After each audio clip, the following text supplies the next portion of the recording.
guys! My name is Frances and welcome to my channel. Today, gusto kong gumawa naman tayo ng micro home. Pero gusto ko two-story. O, di ba?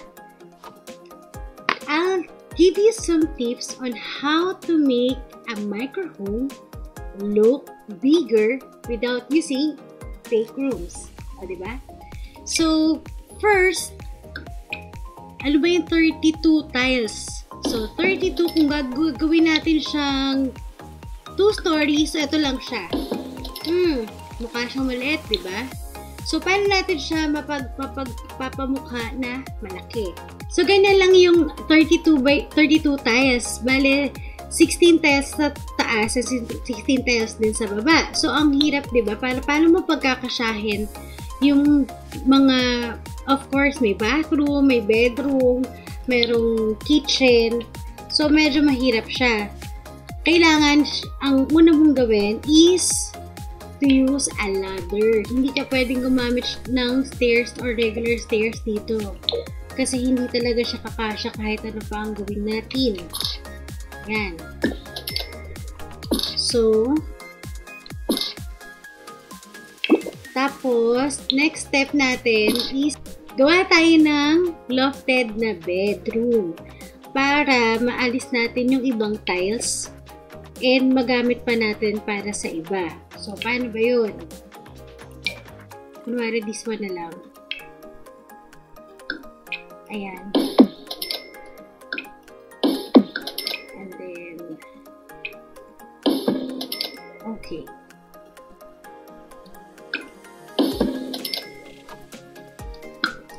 So, tatanggalin natin yung tiles dito.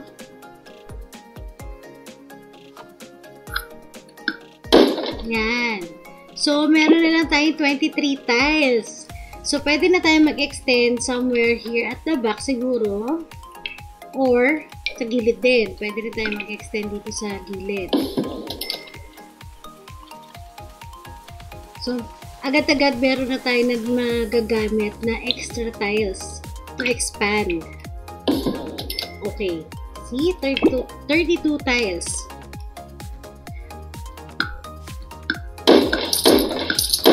Okay. So, ito pwede natin itong gawing CR. And then, sa taas yung room. So, i-decorate ko muna ito tapos babalikan tayo. Okay?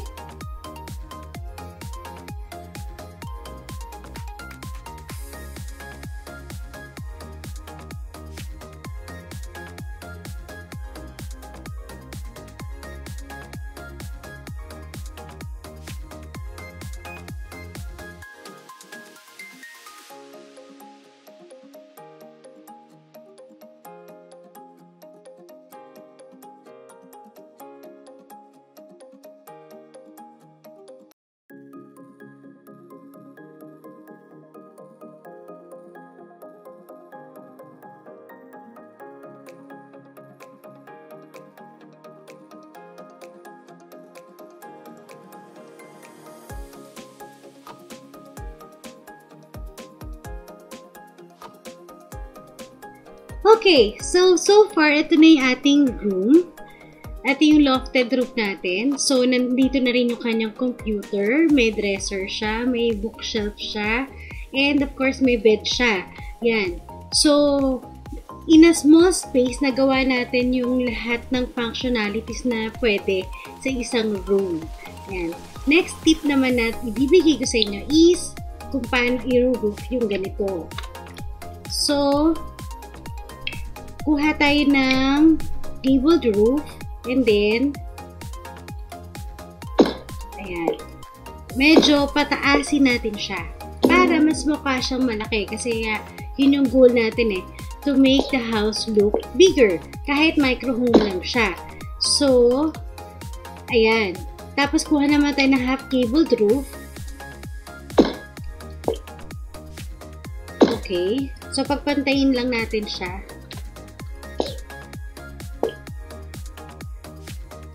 Para mukha siyang magkaduktong. Ayan. O see, diba? Mukha na siyang mas malaki agad-agad.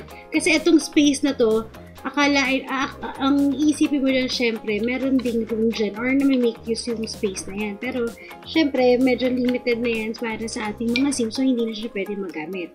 Tapos, siguro dito, gawa na lang tayo ng half keyboard na tignan na lang natin. Yan. And then, siguro, dito na lang sa front door. Isa pang tip. Kailangan, lagyan natin siya ng foundation. Yan. Lalagyan pa natin ng stairs, diba? Tapos sasabihin nyo, paano yun? Hindi madadagdagan siya ng Porsche kasi kailangan maglagay ng stairs. Kasi, pag naglagay ka ng stairs sa labas, pwede naman kasi na hindi siya makount as tiles. Like this one. Kung mapapansin niyo ating tile counter, 32 tiles pa rin siya. Kahit nag-extend tayo ng parang porch dito. So, in that way, parang lumalaki pa rin yung ating house kahit na hindi naman talaga tayo nagdadagdag ng tiles talaga. Okay? And then, lagay din tayo dito sa likod. Yan. Uwi na natin. Diba? And then, siguro, lagay na tayo ng door. Gamitin natin door yung medyo, modern. Ayan. Ito na lang. And then, yung ginamit ko na lang na window sa kabila, sa room, yun na lang din ang gawin natin window dito. Yung on window. Ito na rin ang gamitin natin. Okay. And then, dito na rin sa taas.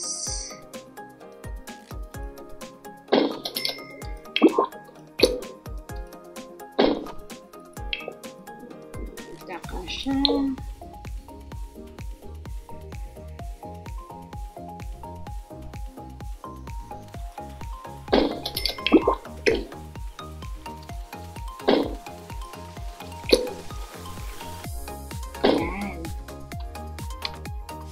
So, yan pa lang, magmumukha na talaga mas malaki or at least hindi siya mukhang micro home. Mas mukha siyang tiny home kesa sa micro home.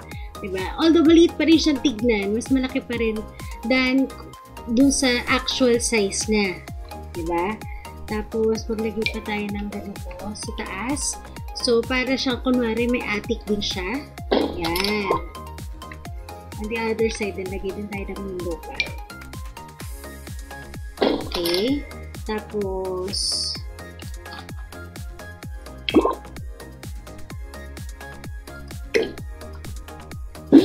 kasya ba to? Kasya naman yata. Ito na lang. Okay. Pantay na lang natin para mas maganda siyang tingnan. Okay. Yan. Tapos, pagpasok natin sa loob, pwede na natin siyang i-decorate. Siguro dito tayo maglagay ng kitchen. And then, ito nga yung bathroom natin. And then, dito yung ating sala. Pwede na tayo maglagay din dito ng wall para yung ating stair or ating ladder is hindi masyadong exposed sa ating kitchen. So, yan. Tapos, siguro maglagay na lang tayo ng dito. Sa 6 tiles kasi pwede kayo nang gumawa talaga ng kitchen mo. Kasi kailangan mo lang naman ng ref, ng lutuan, diba? So, kuha na lang tayo ng hindi naman sobrang mahal na ref kasi nga medyo tiny home naman to. So, I don't know. Okay. Yan. Tapos, lagay tayo ng dream home decorator na lang gamitin natin. Kasi yung walls natin, ginawa ko siyang parang wood. Yan. Tapos,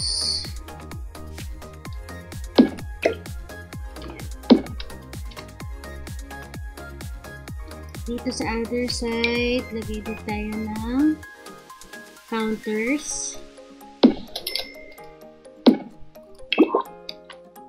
Yan. So, meron na tayo, maglagay na lang tayo dito ng sink. And then, sa kabilang side, maglagay na lang tayo ng stove. Yung stove na gamitin natin, yung ganito na lang para at least hindi naman masyadong magamit yung space. Kasi minsan pagka nagluluto yung sims, pinapatong na rin niya dyan. Hindi ko nga rin alam kung bakit dyan yung pinapatong. Pero at least magagamit pa rin yung counter na yun. Maliban sa pagiging lutuan niya. Yan. And then, dito tayo maglagay tayo ng sofa. So, sa pagpili ng gamit, actually, isang tip pa, huwag kayong gagamit ng pang maliliit na bahay. Or yung magmumukha siyang maliliit na gamit. Kasi, pagka gumamit ka ng maliliit na gamit, mahahalata na talagang maliit yung house. Pero kung gagamit ka ng regular size na gamit, makikita na, uy, parang ang luwag, kahit na kasya pa rin ganyang item dyan. Ayun. So, mas magmumukhang malaki yung house pagka yung malaki rin yung appliance na ilalagay mo. Tapos, pwede rin tayo maglagay ng center table. Diba? Parang ang sikip-sikip naman, maglalagay ka pa ng center table. Mas magmumukha siyang malaki. Diba pala ako center table? Ito, ayan. So, gamit tayo ng center table. Ito. Yan. So, mukha na siyang mas malaki than its size kasi ginawa natin siyang talaga, parang yung talagang size ng regular na gamit, yun yung ginamit natin. Tapos, lagay tayo ng photo, ng picture. Ito, galing doon sa ating free pack. Ayan, para colorful naman yung bahay, para hindi masyadong blunt yung ating house. And then dito, pwede tayo maglagay ng TV. Dito pwede tayo maglagay ng galing sa tiny home living. Pero, pwede rin naman na gumamit tayo ng console, then TV. Pero ito na lang gamitin natin para mas medyo mura. Kasi pag combo na siya, may bookcase, meron ng radio, so lahat na nandiyan naman. So ito na lang gamitin natin. Yan. Tapos pinarter ko na lang yung color na pink, diba? Tapos purple, so mas medyo magka-relate ang kanilang colors. Tapos lagay tayo ng flower.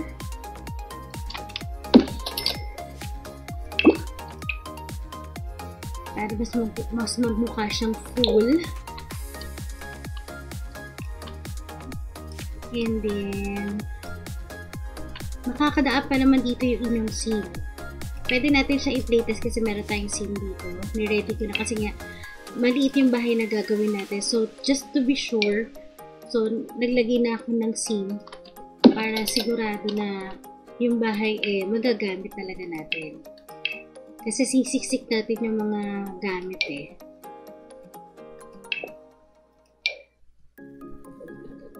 and then,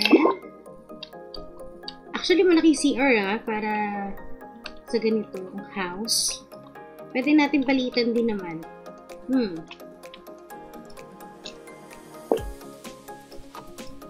Tapos para meron pa tayong space for other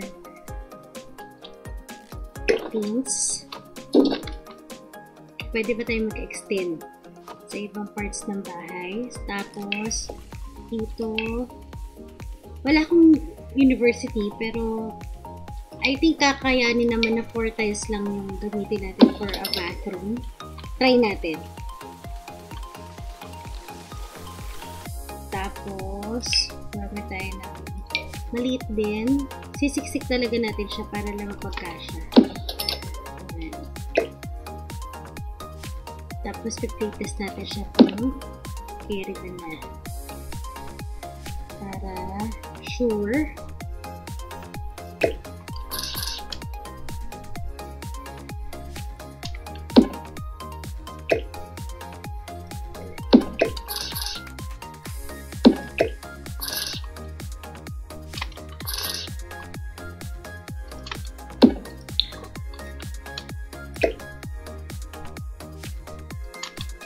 Okay. Punta tayo sa live mode sa live mode.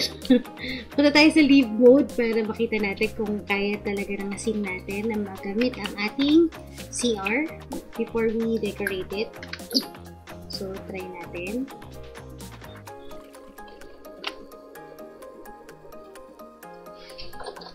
Yan. So, I think kaya naman. Kasi ayan. So, okay. Makaka-use ka ba ng toilet? Okay. And then, take shower.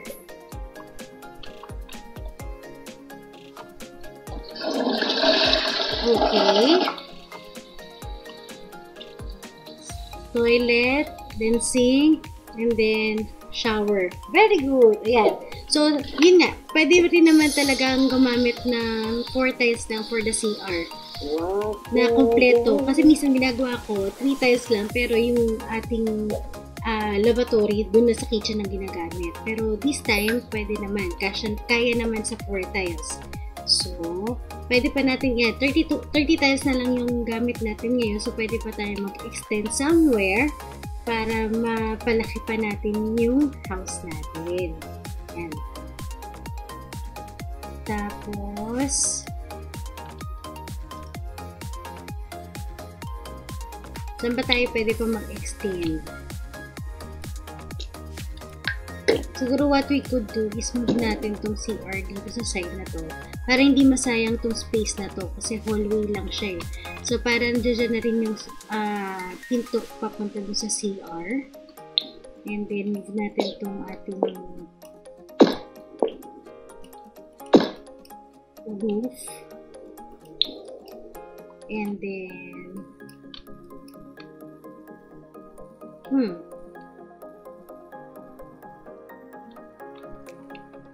wala na akong maisip kung sa ko pa ilalagay yung 2 tiles. Pero for the meantime, siguro dun muna tayo sa tip na pwede ko ibigay sa inyo, which is yung gagawin na yung outdoor space is parang extension ng ating indoor space. So, magiging, kunwari, ditong side na to, dito pwede tayo maglagay dito ng tiled part para magmukha siyang patio. Hindi pala siya para magmukha. Pag gagawa tayo ng patio, yan. So, para siya magiging extension ng ating house. So, sa pag gumagawa ako ng patio, lalo na sa mga tiny home, gumagamit ako ng mga columns to support yung ating gagawin na roof.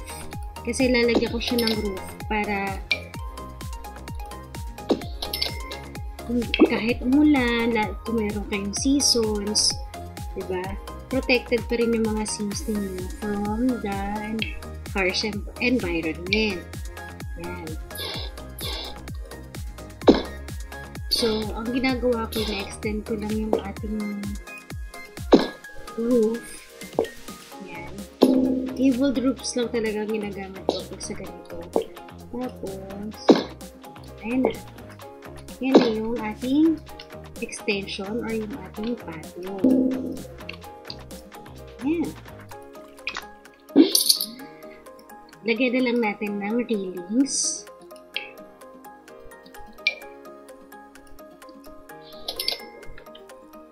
Also on the other side. Okay. Tapos, pwede na tayo maglagay din ng fence para ma-close off lang somehow yung ating property.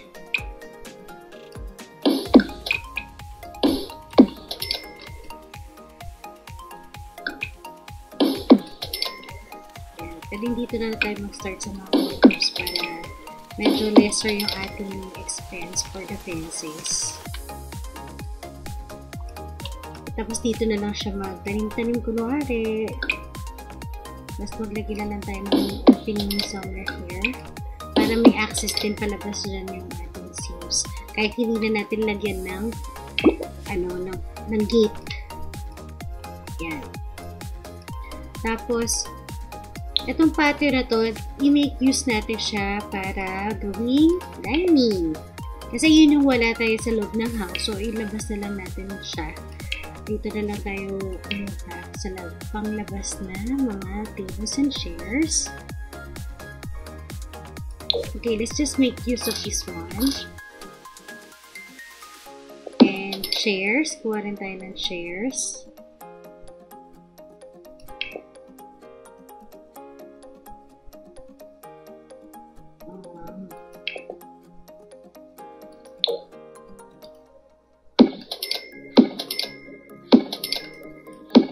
Okay. Tapos, pwede na rin tayo maglagay ng iba pang items na hindi kasya sa loob ng ating house.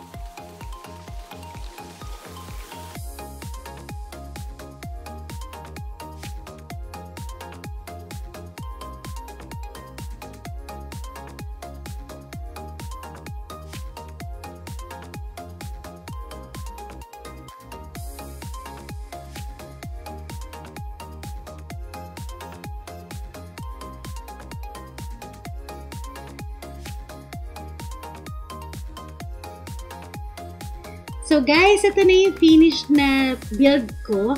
Ito na yung ating micro home na meron lang 30 tiles instead of 32 tiles na allotted for a micro home. So hindi na natin siya na max out.